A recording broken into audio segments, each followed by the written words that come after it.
العصارة، مصنع الزيت السوداني، مصنع محلي مبتكر رائع جدا يدوي، ينتج زيت السمسم الأصلي سوداني، فكرة محلية.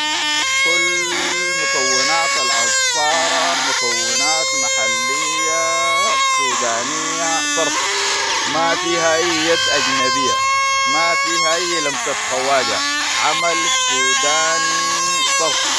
التحية للسودان والتحية للمفكرين، وإن شاء الله الدولة محتاجة. والتحية لك يا حاج. اسمك منو انت؟ نور الدايم. العصارة تتكون من شنو؟ ده اسمه شنو؟ اول نمره بتقول السحر وبعد اخرها بتجيب الزيت عشان تطلع ذاك الزيت. وده اسمه شنو الفول بكبوا فيه السمسم بجوز؟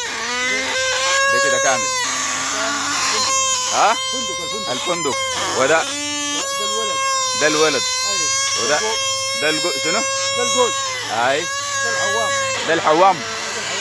ده ده شنو؟ ده القاضي. اسمه القاضي عديل كده. والله ما شاء الله.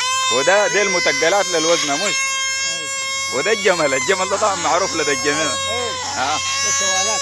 اي شوالات. اي يا سلام. والله ما شاء الله. اللهم صل. الشوال بعمل كم جركان بتاع الزيت؟ والله بعمل 3 جركانات. شوال السمسم بعمل 3 جركانات زيت مش؟ وبعد ذلك بتكون الفايده من العنباز والحاجات دي كلها بتكون محليه. يا سلام يا اخي، انا شاكر لك كثير.